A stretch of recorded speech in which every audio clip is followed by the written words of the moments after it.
Hello दोस्तों, study range में आप सभी का स्वागत है। आज हम लोग प्राचीन इतिहास के बहुत ही इम्पोर्टेंट टॉपिक सिंधु घाटी सभ्यता को इस वीडियो में कवर करेंगे। दोस्तों बता दें कि ये टॉपिक किसी भी एग्ज़ाम के लिए बहुत ही इम्पोर्टेंट है, ठीक है। तो आप लोग इस वीडियो को अंत तक देखिए, ठीक है। सिंधु घाटी से जितने भी क्वेश्चन बनते हैं उसको इस वीडियो में कवर करा दिया गया है, ठीक है। तो चलिए वीडियो स्टार्ट करते हैं और देखते हैं इम्पोर्टेंट पॉइंट्स, ठीक है। पहला है, देख लीजिए यहाँ पे पहला पॉइंट कह रहा है सिंधु घाटी सभ्यता से इस सभ्यता में प्रथम अभिशेष यानी अवशेष, ठीक है, हड़प्पा नामक स्थल से प्राप्त हुए थे, ठीक है। एग्जाम में अगर क्वेश्चन बने कि हड़प्पा सभ्यता का सर्वप्रथम अवशेष कहाँ से मिला था, तो करेक्ट आंसर हो जाएगा हड़प्पा नामक स्थल से, ठीक है। अगला है सिंधु घाटी सभ्यता का सर्वमान्य तिथि क्या है, तो 2500 ईसा पूर्व से 1750 ईसा पूर्व तक, ठीक है। चलिए अगला पॉइंट देखते हैं। यहाँ पे कह रहा है कि हड़प्पा सभ्यता को भारतीय उपमहाद्वीप की प्रथम नगरीय क्रांति माना जाता है, ठीक है। एग्जाम में डायरेक्ट क्वेश्चन बनता है हड़प्पा सभ्यता कैसी सभ्यता थी, तो नगरीय सभ्यता, ठीक है। आंसर कीजिएगा आप लोग नगरीय सभ्यता। अगला क्वेश्चन है भारतीय पुरातत्व विभाग के जन्मदाता अलेक्जेंडर कनिंघम को माना जाता है, ठीक है। अलेक्जेंडर कनिंघम को माना जाता है, याद रखिएगा। चलिए अगला पॉइंट यहाँ पे डिस्कस कर लेते हैं हम लोग। कह रहा है भारतीय पुराविद की स्थापना का श्रेय वायसराय लॉर्ड कर्जन को प्राप्त है, ठीक है। लॉर्ड कर्जन, अब अगर बात करें हम लोग वायसराय लॉर्ड कर्जन के बारे में, तो इसी ने बंगाल विभाजन 1905 में किया था, ठीक है। लॉर्ड कर्जन ही बंगाल विभाजन किया था। इससे क्वेश्चन बनता है कि बंगाल विभाजन किसने किया था, तो लॉर्ड कर्जन ने, ठीक है, 1905 ईस्वी में, याद रखिएगा। चलिए ये आधुनिक भारत की टॉपिक है, फिर भी हम लोग इसको डिस्कस कर लिए क्योंकि ये बहुत इंपॉर्टेंट है, पूछा जाता है, ठीक है। चलिए तो नेक्स्ट वन की बात कर लेते हैं हम लोग। कह रहा है कि हड़प्पा सभ्यता कांस्य युगीन सभ्यता थी, ठीक है। ये भी पूछा जाता है कि हड़प्पा सभ्यता कैसी सभ्यता थी, तो कांस्य युगीन, ठीक है, याद रखिएगा। ऑप्शन में अगर कांस्य युगीन दे तो कांस्य युगीन लगाइएगा, अगर नागरीय दे तो नगरीय लगाइएगा, ठीक है। दोनों एक साथ नहीं दे सकता है, दोनों में से कोई एक ही ऑप्शन में आपको देगा, ठीक है। चलिए तो अगला देख लेते हैं। यहाँ पे कह रहा है कि हड़प्पा सभ्यता की सीमा, जो हड़प्पा सभ्यता की सीमा है, ठीक है, उसको देख लेते हैं। हड़प्पा सभ्यता को देख लीजिए, इसको चौहद्दी भी हम लोग बोल सकते हैं, चौहद्दी, ठीक है। उत्तर में क्या था, मांडा जम्मू कश्मीर में, उत्तर में मांडा जम्मू कश्मीर में, पश्चिम में सुतकांगेडोर बलूचिस्तान में, ठीक है। अगला है पूर्व में आलमगीरपुर मेरठ, ठीक है, यूपी। अगला है दक्षिण में क्या था, तो दाइमाबाद महाराष्ट्र, ठीक है, दक्षिण में दाइमाबाद महाराष्ट्र, याद रखिएगा आप लोग। कभी कभी एग्ज़ाम में चौहद्दी पूछ दिया जाता है, वैसे तो नहीं पूछता है ज़्यादा बार, लेकिन कभी कभी आप लोगों को ये क्वेश्चन देखने को मिल सकते हैं, ठीक है। चलिए तो अगला क्वेश्चन हम लोग देख लेते हैं नदियों के बारे में, ठीक है। यहाँ कह रहा है कि नदी के किनारे बसे हड़प्पा कालीन नगर, ठीक है। इससे आप लोगों को पता चल जाएगा कि नदी कौन कौन उस समय अवेलेबल थी, ठीक है। चलिए तो पहला है हड़प्पा किस नदी के किनारे बसा था, तो रावी नदी के तट पे, ठीक है। ऐसे क्वेश्चन पूछा जाता है कि हड़प्पा किस नदी के तट पे बसा है, तो रावी नदी के तट पे, ठीक है। अगला है मोहनजोदाड़ो, ये सिंधु नदी के तट पे, ठीक है। लोथल किस नदी के तट पे है, तो भोगवा नदी के तट पे, ठीक है। कालीबंगा ये किस नदी के किनारे है, तो घग्गर नदी के किनारे, ठीक है, याद रखिएगा घग्गर नदी के किनारे। अगला है 5 नंबर, देख लीजिए रोपड़ है, ये किस नदी के किनारे बसा था, तो सतलज नदी के किनारे रोपड़ बसा था। अगला है आलमगीरपुर हिंडन नदी के किनारे, ठीक है।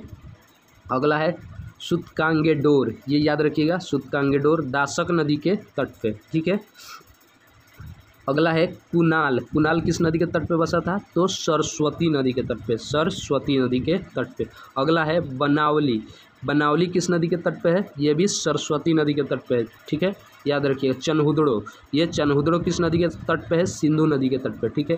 सिंधु नदी के तट पे जितने भी हड़प्पा सभ्यता के जो शहर बसे थे वो लगभग पाकिस्तान में ही है, ठीक है, याद रखिएगा।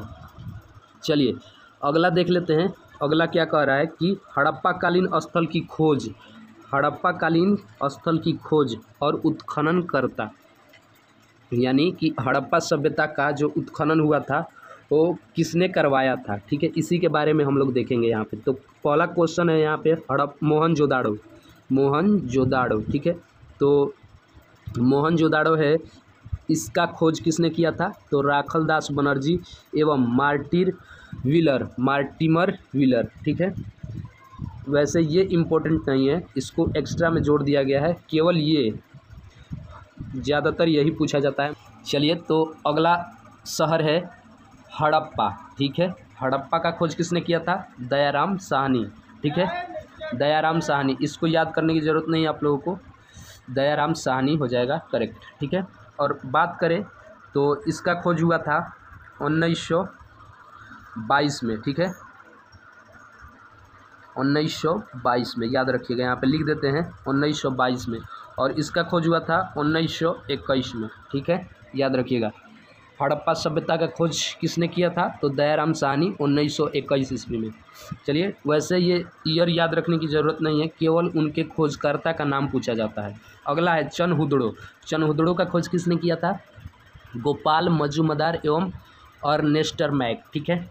अगला है लोथल, लोथल ये बहुत इंपॉर्टेंट है, ठीक है, क्योंकि ये जो अभी वर्तमान में गुजरात में स्थित है, ये हड़प्पा सभ्यता का बंदरगाह कहा जाता था, यानी बंदरगाह था ही ये लोथल, ठीक है। इसका खोज किसने किया था, तो रंगनाथ राव, रंगनाथ राव, ठीक है। अगला है 5 नंबर कालीबंगा, कालीबंगा का खोज किसने किया था, तो अमलानंद घोष एवं ब्रिजवासी लाल, ठीक है। अगला है बनावली, बनावली, चलिए तो देख लेते हैं इसको। बनावली का खोज किसने किया था, रविंद्र सिंह बिष्ट, रविंद्र सिंह बिष्ट, याद रखिएगा। अगला है रोपड़, ठीक है, ये रोपड़ किस नदी के किनारे था, आप लोगों को पता है, सतलज नदी के किनारे। जस्ट अभी मैंने इस क्वेश्चन को ऊपर करवाया है, ठीक है। तो इसका खोज योग दत्त, ठीक है, कहीं कहीं योग दत्त भी लिखा होता है, यहाँ पे लिखा है यज्ञ दत्त, ठीक है, याद रखिएगा। चलिए, अगला है 8 नंबर सूतकांगेडोर, सूतकांगेडोर का खोज किसने किया था, तो सर मार्क आरेल स्टाइन, ठीक है, याद रखिएगा। थोड़ा नाम डिफ़िकल्ट है बट इसको याद रख लीजिएगा। वैसे इसमें से 2 ही और 3 पूछता है, जैसे हो गया हड़प्पा का खोज किसने किया, राखलदास बनर्जी, ये पूछता है। अगला पॉइंट क्या है, नगर विन्यास पद्धति, ठीक है, मोहनजोदाड़ो की जो नगर विन्यास पद्धति थी वो कैसी थी, इसके बारे में हम लोग जानेंगे, ठीक है। देखिए, यह जाल पद्धति पर आधारित है, यह जाल पद्धति पर आधारित है। कहीं कहीं ग्रिड सिस्टम डायरेक्ट लिखा होता है इंग्लिश में ही, ठीक है, ग्रिड सिस्टम, इसको भी आप लोग ध्यान रखिएगा। ग्रिड सिस्टम, जाल नहीं देकर आप लोगों को ज़्यादातर देखने को क्या मिलेगा, ग्रिड सिस्टम, ठीक है। तो अगला है, यहाँ पे अगला पॉइंट कह रहा है कि नगर में आयताकार या वर्गाकार चौड़ी गलियाँ होती थी जो एक दूसरे को समकोण पर काटती थी, ठीक है, ऐसे देख लीजिए, समकोण पर काटती थी, ठीक है। अगला देख लेते हैं इसका, वास्तुकला, वास्तुकला मतलब आर्किटेक्चर, बनावट उसका कैसा था, वास्तुकला देख लीजिए। भारत में वास्तुकला का आरंभ सिंधु वासियों ने ही किया था, ये एक पॉइंट हो गया यहाँ से, बहुत इंपॉर्टेंट पॉइंट। भारत में पूछे कि भारत में वास्तुकला का आरंभ किसने किया था, तो सिंधु वासियों ने, ठीक है। अगला है सिंधु सभ्यता एक नगरीय सभ्यता थी, सड़कें एक दूसरे को समकोण पर काटती थी, ठीक है, गलियां भी थी वो भी समकोण पर काटती थी एक दूसरे को, ठीक है, और सड़क भी थी जो एक दूसरे को समकोण पे काटती थी, ठीक है, ये याद रखिएगा। कि भवन में 2 मंजिलें थी, भवन में 2 मंजिलें थी। अगला है दरवाजे सड़कों की ओर खुलते थे, दरवाजे किधर खुलते थे, तो सड़कों की ओर, ठीक है। अगला है मोहनजोदाड़ो की सबसे बड़ी इमारत अन्नागार थी, अन्नागार, ठीक है, ये डायरेक्ट ऐसे क्वेश्चन आप लोगों से पूछा जाएगा कि मोहनजोदाड़ो में सबसे बड़ी इमारत कौन सी थी, तो अन्नागार, ठीक है, जहाँ पे अन्न का भंडारण किया जाता है उसे अन्नागार कहते हैं, याद रखिएगा आप लोग। अगला है फर्श कच्चा होता था, केवल कालीबंगन में पक्के फर्श का साक्ष्य मिला है। देखते हैं कृषि के बारे में, कृषि के बारे में हम लोग जान लेते हैं। हड़प्पा सभ्यता में कृषि किस प्रकार की होती थी, इसके बारे में अभी हम लोग डिस्कस करने वाले हैं। कह रहा है कि विश्व में कपास का सर्वप्रथम उत्पादन सिंधु वासियों ने ही किया था। ये एक इम्पोर्टेंट पॉइंट हो गया, याद रखिएगा, ठीक है। अगला है सिंधुवासी चावल साक्ष्य लोथल से, बजरा साक्ष्य लोथल और सौराष्ट्र से, रागी सरसों साक्ष्य कालीबंगा से का उत्पादन करते थे, ठीक है। ये अगला है सिंधुवासी हल साक्ष्य कहाँ से मिला है, बनावली। ये जो साक्ष्य दे रहा है इसको आप लोग विशेष कर ध्यान दीजिएगा क्योंकि इसी से क्वेश्चन बनते हैं। सिंधुवासी हल से परिचित थे, कहाँ से साक्ष्य मिला था, हल का साक्ष्य बनावली से, ठीक है। अगला है कालीबंगा से जुते हुए खेत के साक्ष्य मिलते हैं, कालीबंगा से जुते हुए खेत के साक्ष्य मिलते हैं, ठीक है। अगला है गन्ना का कोई साक्ष्य प्राप्त नहीं हुआ है, गन्ना का कोई साक्ष्य प्राप्त नहीं हुआ है, कहाँ से, सिंधु घाटी सभ्यता से, ठीक है। हम लोग कौन सा टॉपिक अभी पढ़ रहे हैं, सिंधु घाटी सभ्यता, ठीक है। अब हम लोग पशुपालन के बारे में बात करते हैं। यहाँ का पशुपालन कैसा था देख लीजिए। सिंधुवासी हाथी व घोड़े से परिचित थे किंतु उन्हें पालतू बनाने में असमर्थ रहे, यानी असफल रहे, ठीक है। असमर्थ यानी असफल, ठीक है। यहाँ पे असफल लिखा ही है। घोड़े का साक्ष्य सुरकोटदा अस्थि पंजर प्राप्त, ठीक है। कह रहा है कि घोड़े का साक्ष्य कहाँ से प्राप्त हुआ है तो सुरकोटदा से, और घोड़े का क्या प्राप्त हुआ है तो अस्थि पंजर, ठीक है। अगला है सिंधुवासियों को गेंडा बंदर भालू खरहा इत्यादि जंगली जानवरों का ज्ञान था, ठीक है। इसमें देख लीजिए गेंडा बंदर भालू खरहा इत्यादि जंगली जानवरों का ज्ञान था। अगर पूछे कि सिंधु घाटी सभ्यता से किस जानवर का साक्ष्य नहीं प्राप्त है तो वो हो जाएगा गाय, ठीक है। आप लोग याद रखिएगा गाय का साक्ष्य सिंधु घाटी सभ्यता से प्राप्त नहीं है। चलिए अगला है शेर का कोई साक्ष्य नहीं मिला है, शेर का भी कोई साक्ष्य नहीं मिला है। यहाँ पे देख लीजिए शेर का भी कोई साक्ष्य में, और गाय से भी पूछ देता है, कभी कभी ऑप्शन में गाय दे देगा, शेर नहीं देगा तो गाय हो जाएगा। अगला देखते हैं यहाँ पे व्यापार एवं वाणिज्य, सिंधु घाटी सभ्यता की व्यापार एवं वाणिज्य कैसी थी तो देख लीजिए। सिंधु सभ्यता में मुद्रा का प्रचलन नहीं था, क्रय विक्रय वस्तु विनिमय पर आधारित था। कैसे था तो वस्तु, एक वस्तु लेकर दूसरा वस्तु दिया जाता था, दूसरा वस्तु लेकर तीसरा वस्तु दिया जाता था, यानी वहाँ पे वस्तु विनिमय प्रणाली थी, ठीक है, याद रखिएगा। अगला है सिंधु सभ्यता के लोग अन्य सभ्यता के लोगों के साथ व्यापार करते थे। प्रमुख आयातित वस्तुएं, ठीक है, प्रमुख आयातित वस्तुएं जो इंपोर्ट होता था, प्रमुख वस्तु का नाम यहाँ पे दिया है टीन। टीन का कहाँ से होता था, अफगानिस्तान तथा ईरान से, याद रखिएगा टीन अफगानिस्तान तथा ईरान से। तांबा खेतड़ी राजस्थान, ठीक है। अभी भी ये बहुत फेमस है, किसके लिए, खेतड़ी किसके लिए फेमस है तो तांबा के लिए, ठीक है। अगला है चांदी, चांदी किसके कहाँ से आता था, अफगानिस्तान तथा ईरान से, ठीक है। सोना अफगानिस्तान व दक्षिण भारत से। सीसा ईरान अफगानिस्तान एवं राजस्थान से। सीसा को देख लीजिए आप लोग, ईरान अफगानिस्तान एवं राजस्थान से आता था। 6 नंबर है लाजवर्द मेसोपोटामिया एवं अफगानिस्तान से। चलिए यहाँ पे देख लीजिए, ये एक पॉइंट है। संभवतः हड़प्पा सभ्यता में शिल्पियों एवं व्यापारियों का शासन था। कह रहा है कि वहाँ पे ज़्यादातर जो शासन किनका था तो शिल्पियों और व्यापारियों का, ठीक है। अब हम लोग बात करेंगे हड़प्पा सभ्यता के धर्म के बारे में। यहाँ पे कौन सी धर्म रहती थी तो हड़प्पा सभ्यता से मंदिर का कोई अवशेष प्राप्त नहीं हुआ है। तो पहला इम्पोर्टेंट पॉइंट तो इसी को याद रखना है कि हड़प्पा सभ्यता से मंदिर का कोई साक्ष्य नहीं मिलता है। दूसरा है मोहनजोदाड़ो की एक मोहर से स्वास्तिक चिन्ह प्राप्त हुआ है। किस चीज़ प्राप्त हुआ है तो स्वास्तिक चिन्ह। अगला है हड़प्पा सभ्यता से मुख्य रूप से कुबड़ वाले सांड की पूजा होती थी। यानी जो हड़प्पा सभ्यता है वहाँ पे किसकी पूजा होती थी तो कुबड़ वाले सांड की। इसे ही लोग पशुपति मानते थे, ठीक है। चलिए तो ये हो गया। कह रहा है कि हड़प्पा सभ्यता में वृक्ष पूजा के साक्ष्य मिले हैं, जैसे पीपल और बबूल की पूजा होती थी। कहाँ पे तो सिंधु घाटी सभ्यता में। इसमें आप लोगों को कंफ्यूज नहीं होना है, हड़प्पा सभ्यता भी लिखा है, इसी को सिंधु घाटी सभ्यता बोला जाता है, ठीक है, सिंधु घाटी सभ्यता बोला जाता है। अगला है यहाँ पे देख लीजिए, यहाँ पे देख लीजिए सिंधु सभ्यता लिखा है।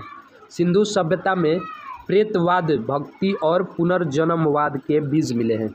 यानी कहने का मतलब है, ये कह रहा है कि सिंधु सभ्यता में भूत प्रेत और जादू टोना पे लोग विश्वास करते थे और पुनर्जन्म पे भी विश्वास करते थे। ठीक है, अब यहाँ पे अगला टॉपिक का बात करते हैं सिंधु घाटी सभ्यता के अंत्योष्ठी के प्रकार। ठीक है, अंत्योष्ठी के प्रकार। तो कह रहा है कि हड़प्पा सभ्यता में अंत्योष्ठी 3 प्रकार से होती थी। पूर्ण समाधिकरण, अगर आप लोग अंत्योष्ठी में कंफ्यूज हैं तो मैं आप लोगों को बता दूं, जो लाश को दफनाया जाता है या जलाया जाता था या क्या किया जाता था, लाश जो आदमी मरता था उसको जो अंतिम संस्कार किया जाता है उसी को बोलते हैं हम लोग अंत्योष्ठी। ठीक है, तो देख लीजिए यहाँ पे पहला है, कह रहा है कि हड़प्पा सभ्यता में अंत्योष्ठी 3 प्रकार से होती थी। पहला पूर्ण समाधिकरण, दूसरा आंशिक समाधिकरण, तीसरा दाह संस्कार। ठीक है, दाह संस्कार, याद रखिएगा तीनों। चलिए अगला है लोथल से। ये बहुत बार क्वेश्चन पूछा जा चुका है, आप लोग इसे खास करके याद कर लीजिएगा, खास करके याद कर लीजिएगा, जिसको मैं यहाँ पे लिख देता हूँ VVI। ठीक है, क्योंकि देख लीजिए ये मैंने लगभग 500 सेट अगर लगाया होगा तो उसमें से 400 सेट में ये क्वेश्चन देखने को मिला है। ठीक है, लोथल से युग्म समाधान का साक्ष्य मिला है, लोथल से युग्म समाधान का साक्ष्य मिला है। अब मैं इसको समझा दूं कि युग्म समाधान क्या है।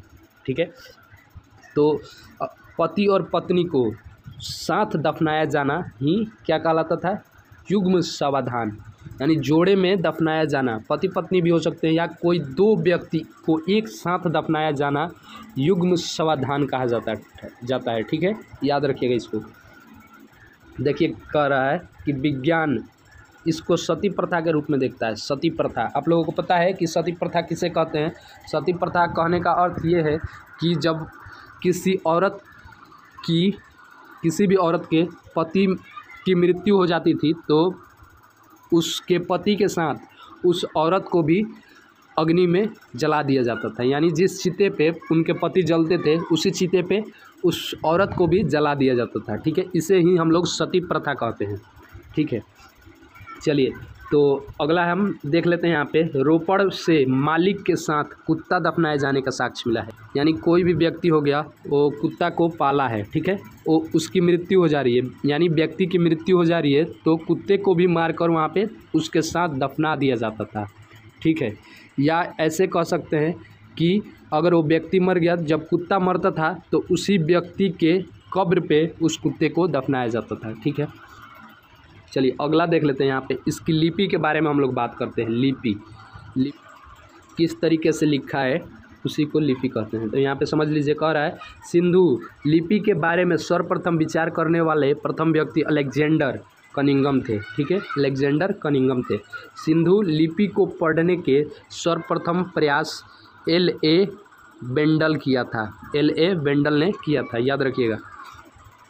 सिंधु लिपि भाव चित्रात्मक थी। ठीक है, सिंधु जो घाटी सभ्यता का लिपि थी वो भाव चित्रात्मक थी। कैसी थी, भाव चित्रात्मक।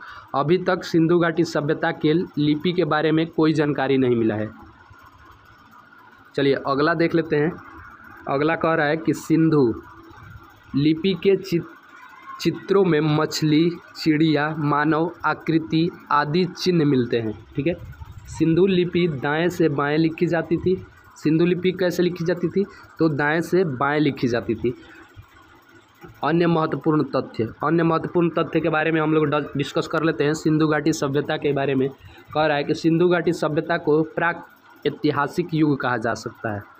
क्यों कहा जा सकता है, कहा जा सकता है नहीं, कहा जाता है, इससे डायरेक्ट क्वेश्चन बनता है। चलिए तो अगला देख लेते हैं।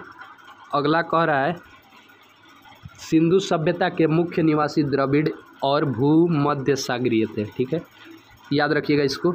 अगला है सिंधु सभ्यता के सर्वाधिक स्थल गुजरात में खोजे गए हैं। कहाँ पे खोजे गए हैं, गुजरात में। ठीक है, जैसे लोथल हो गया। ठीक है, ये सभी, और उसके बाद धौलावीरा। आप लोगों ने अभी धौलावीरा का जिक्र इसमें नहीं हुआ है।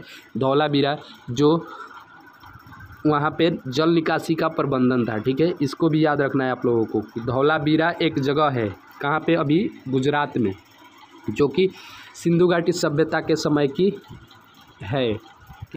चलिए अगला देख लेते हैं। अगला पॉइंट क्या कह रहा है, कह रहा है कि सिंधु सभ्यता के मुख्य निवासी द्रविड़ एवं भूमध्य सागरीय थे। ठीक है, ये हो गया।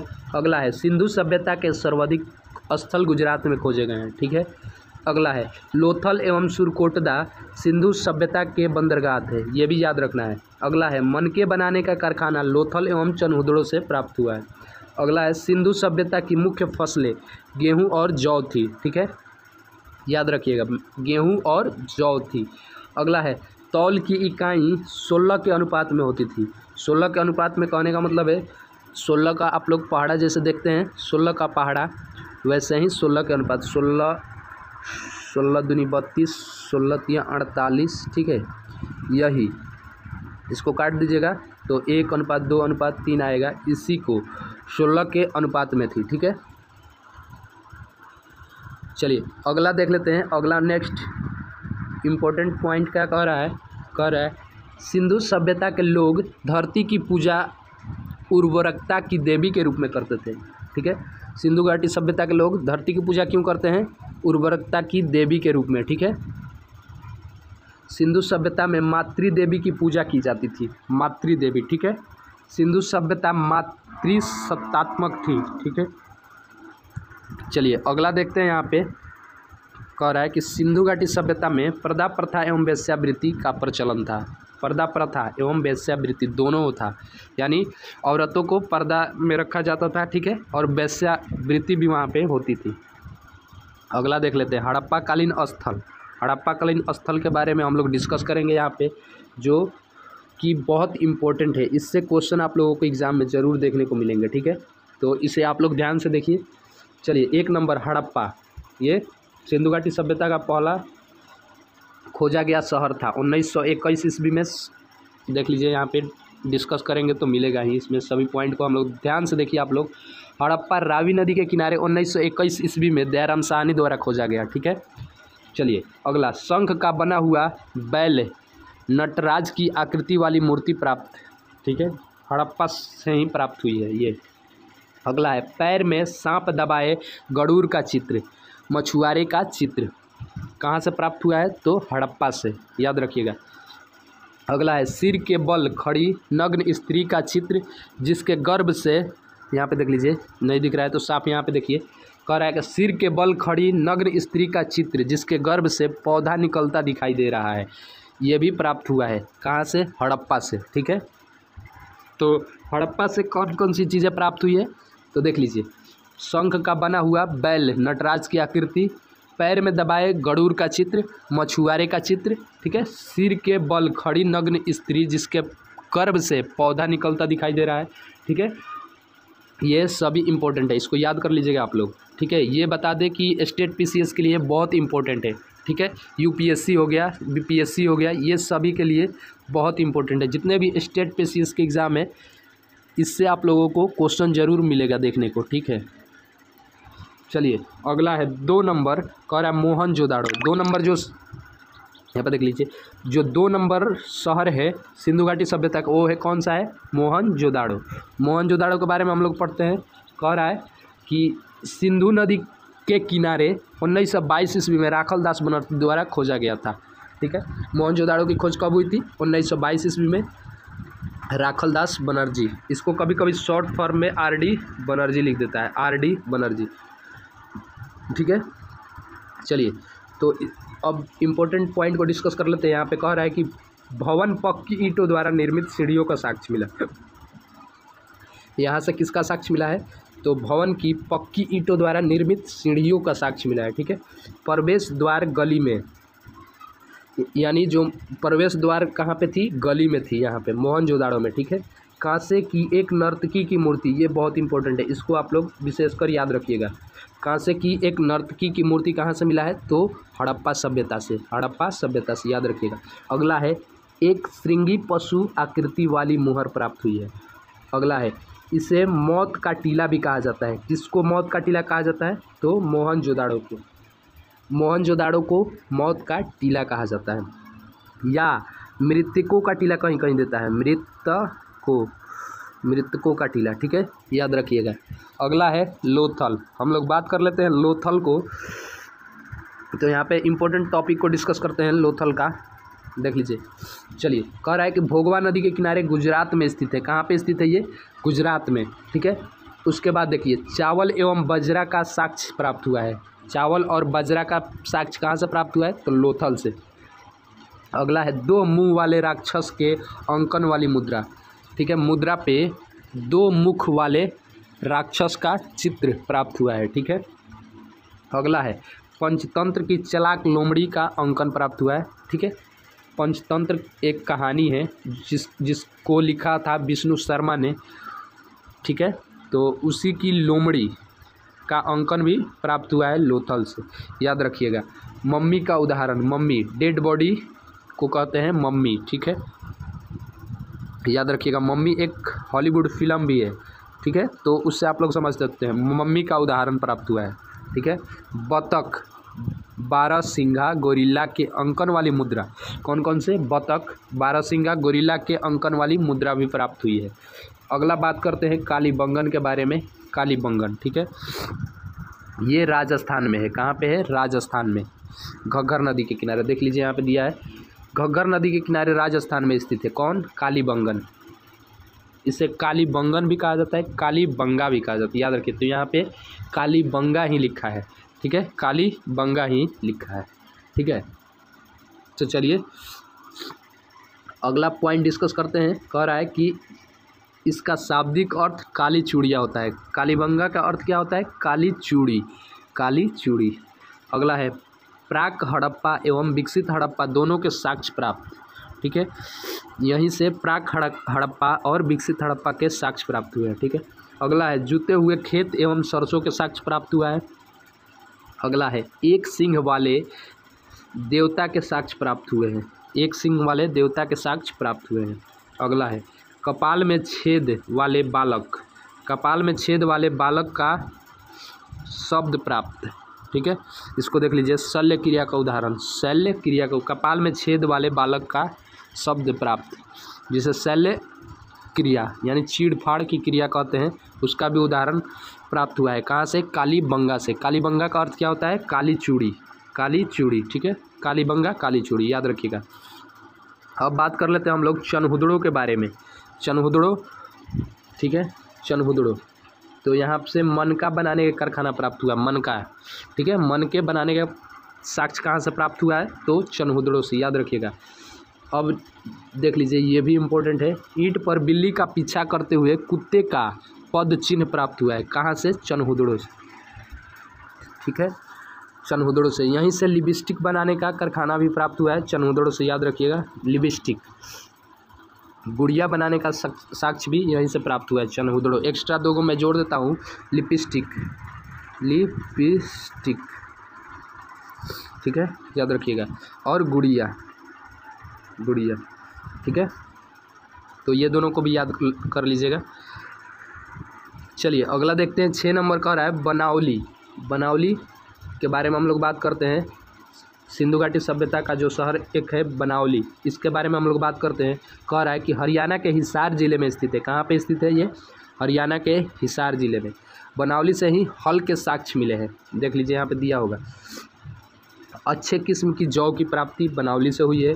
हल की आकृति वाला खिलौना प्राप्त हुआ है, यानी इससे बोल सकते हैं हम लोग हल का साक्ष्य कहाँ से मिला है? तो बनावली से, ठीक है। अगला है रोपड़, 7 नंबर रोपड़, ठीक है, पंजाब में सतलज नदी के किनारे स्थित है ये। रोपड़ के बारे में हम लोग बात करते हैं। कह रहा है कि रोपड़ पंजाब में सतलज नदी के किनारे स्थित है, ठीक है। मानव के साथ कुत्ते को दफनाए जाने का साक्ष्य मिला है यहीं से, रोपड़ से, ठीक है। अगला देख लीजिए, यहाँ पे धौलावीरा, धौलावीरा आ गया, बहुत इंपॉर्टेंट है, ठीक है। चलिए तो धौलावीरा के बारे में हम लोग पढ़ते हैं।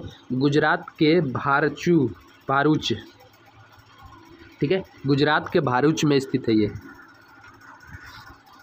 और बात कर ले दूसरा जो इम्पोर्टेंट पॉइंट है, कह रहा है कि जल प्रबंधन के लिए 16 जलाशयों की प्राप्ति हुई है। इसी से डायरेक्ट क्वेश्चन बनता है आप लोगों के एग्जाम में, ठीक है। बीपीएससी में कई बार क्वेश्चन बना है कि उन्नत जल प्रबंधन का साक्ष्य कहाँ से मिला है? तो धौलावीरा, ठीक है। धौलावीरा कहाँ पे है? गुजरात में है, ठीक है, याद रखना है आप लोगों को। अगला है 9 नंबर सुरकोटदा। सुरकोटदा, तो सुरकोटदा के बारे में हम लोग बात करें तो हो जाएगा गुजरात के कच्छ में स्थित है। कहाँ पे स्थित है? गुजरात के कच्छ में, सुरकोटदा। ठीक है। अगला है घोड़े का अस्थि पंजर। अस्थि पंजर, अस्थियाँ यानी अस्थि पंजर प्राप्त हुई थी विशेष तौर पे, तो इसे अस्थियाँ प्राप्त हुई है, ये लिखा है। ठीक है, याद रखिएगा आप लोग। चलिए अब बात कर लेते हैं हम लोग हड़प्पा सभ्यता के पतन के कारण या सिंधु घाटी सभ्यता के पतन के कारण। यहाँ पे देख लीजिए, आप लोगों को बार बार मैं बता रहा हूँ कि हड़प्पा सभ्यता लिखा है, तो इससे आप लोगों को कन्फ्यूज नहीं। अगर सिंधु घाटी सभ्यता भी दे दे तो इसी को सिंधु घाटी सभ्यता भी कहते हैं, इसी को हड़प्पा सभ्यता ही भी कहते हैं। ठीक है, तो देख लीजिए पारिस्थितिक असंतुलन, जल प्लावन। जल प्लावन मतलब बाढ़ के कारण, कोई बताता है कि बाढ़ के कारण, ये अलग अलग लेखकों का अलग अलग मत है। ठीक है। अगला है शुष्कता का यानी सूखा का, बहुत बड़ा अकाल आने के कारण हड़प्पा सभ्यता का पतन हो चुका था, कई लोग बताते हैं। ये भी घग्गर का सूखना, घग्गर जो नदी थी उसके सूख जाने के कारण ये हड़प्पा सभ्यता का पतन हुआ था। ठीक है। अगला है बाहरी आक्रमण। कोई कहता है कि बाह्य आक्रमण, जो बाहर से कुछ लोग आक्रमण कर दिए थे, इसके कारण ये हड़प्पा सभ्यता का पतन हो गया था। ठीक है। नदी मार्ग में परिवर्तन। ठीक है, इसी को बाढ़ हम लोग बोल सकते हैं। जल प्लवन, ये जल में डूब जाना, ये हो गया नदी का मार्ग परिवर्तन। क्या था कि नदी जो बहती थी वहाँ पे, सिंधु नदी, क्या हो गया था कि उसका जो मार्ग था वो शहर के तरफ आ गया था, यानी सिंधु घाटी सभ्यता के जो नगर थे उसके तरफ आ गया था, जिसके कारण सभी पानी उस शहर में आ गया और उसका विनाश हो गया। ठीक है। अगला है प्रशासनिक असफलता। यहाँ पे देख लीजिए प्रशासनिक असफलता। प्रशासनिक असफलता बोला जाए तो वहाँ की प्रशासन अच्छी न थी, इसलिए वहाँ उसका विनाश हो गया। ठीक है। बाढ़ का आना, ये देख लीजिए वही है बाढ़ का आना। जलवायु में परिवर्तन, ये आ जाएगा पारिस्थितिक परिवर्तन के कारण। ठीक है, असंतुलन के कारण। तो आप लोगों को इतना याद रखने की ज़रूरत नहीं है, इससे क्वेश्चन नहीं बनेंगे, क्योंकि एग्ज़ाम में उसी से क्वेश्चन बनता है जो टॉपिक विवादों से घिरा न हो। इसकी अभी तक पुष्टि नहीं हुई है, अलग अलग लेखकों का अलग अलग, ठीक है, लेखकों का अलग अलग मत है, तो इससे क्वेश्चन नहीं बनेगा। इसको आप लोग केवल जान लीजिए, याद रखने की ज़रूरत नहीं है।